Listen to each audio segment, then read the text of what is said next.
gentlemen, on behalf of the Hollywood Chamber of Commerce, I now declare today Lenny Kravitz Day in Hollywood!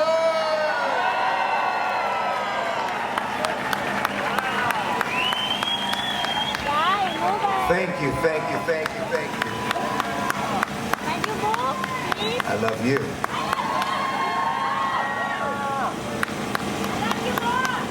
Thank you all so very much for being here. Thank you to the Hollywood Chamber of Commerce for bestowing upon me this incredible honor.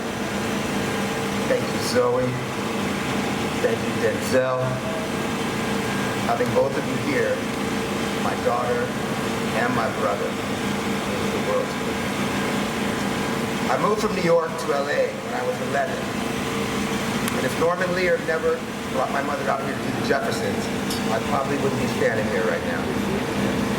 But LA was where a naive teenager chose to leave home at 15 and learn through determination and the kindness of strangers that the streets and the people of LA would be my education to music, to creativity, and to life. I will forever be grateful to this city for that. I used to walk these very streets because the action and the grit that I was missing in New York was right here in Hollywood. As a teenager, I spent a lot of time walking up and down Hollywood Boulevard, singing the names of all my idols. I never dreamt about having a star. I was usually just looking for a place to crash. But I did dream about making the music I wanted and doing my own thing. To see my name, Lenny Kravitz, permanently engraved on the same streets I used to walk is a surreal, indescribable feeling. You know, I still visit my teenage home in Baldwin Hills that overlooks the entire city. From there, I can see Sunset and Van Ness, where I take the bus to watch my mom film The Jeffersons. The excitement of watching her tape one of the most popular shows in the country was both an early glimpse into show business and an education into the power of Hollywood. I can see the Hollywood Bowl, where I performed my very first concert as a 12-year-old member of the California Boys Choir. My grandma Bessie, who was terrified of flying, took a plane from New York for the first time in her life just to see me perform. And it gave me an exhilarating taste of how I could express myself in music. I could see Washington and Rimpau, where I spent hours every day as a teenager cutting, gutting, and frying fish at a place called Leroy's Fish Market. Everyone from the local hustlers to Mayor Tom Bradley ate there. I stank of fish for a year, but the hustle and work ethic I learned there still resonates with me 4 decades later. I can see the original Guitar Center on Sunset and Vista, where I got my first Les Paul guitar at age 12.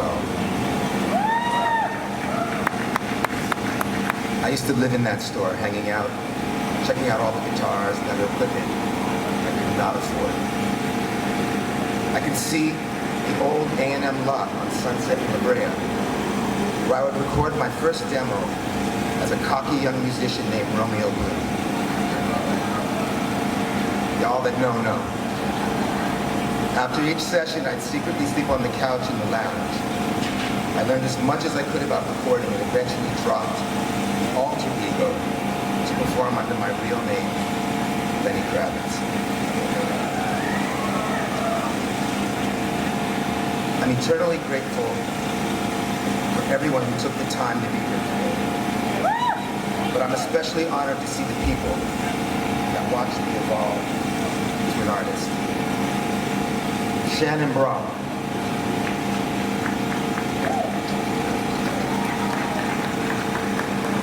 You got me stoned for the first time. In that little parking lot, while we were cutting class, and introduced me to Led Zeppelin's Black Dog, forever altering the way I heard and understood music. This star is for you. Phineas Newborn.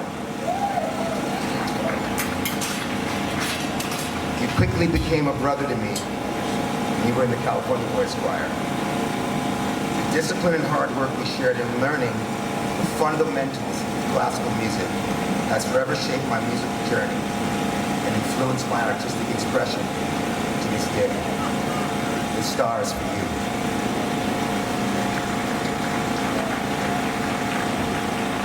Trace Divide, my high school bandmate in Wave. First group I was ever in. You were right next to me for more than 40 years. God, our first show at the Beverly Hills High Auditorium. Wow. This star is for you. Marla Gibbs. You've known me since I was 11 years old, and you've seen me through all the chapters of my life. I'm so blessed with the love that you've shown me, my mother, and the rest of my family. You get another star. Hal Williams. Remember when you helped me memorize lines for a play we did at the Apex Theater on La Brea? Your brilliance as an actor showed me what it takes to be at the top of one's craft. This star is for you, my brother. Jeff Aroff. You signed me to Virgin Records when no one else understood or believed me. This star is for you. Steve Smith, who knew me as a kid when he worked in the wardrobe department at the Jeffersons and later became my very first manager. This star is for you.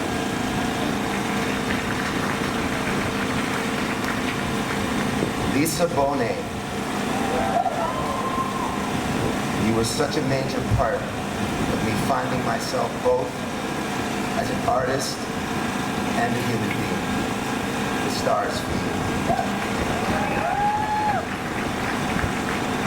All of the people here that kept me company and talked to me through the window while I washed dishes at East West Cafe on Fairfax.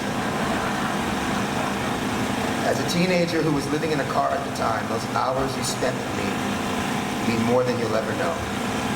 This star is for all of you.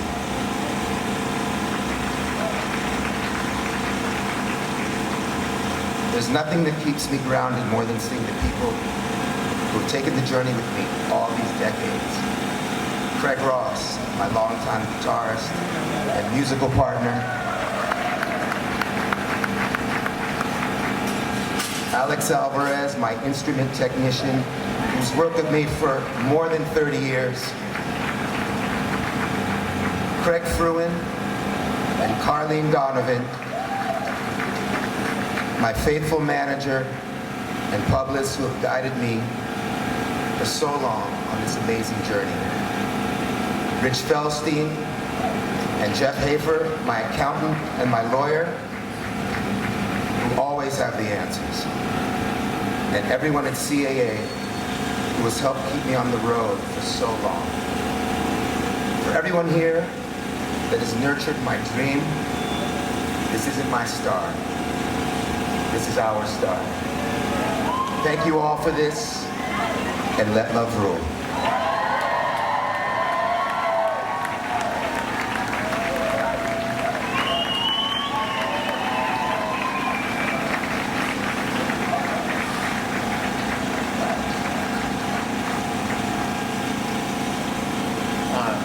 Penny, thank you very much. You really spread a lot of love around. And now it's time for us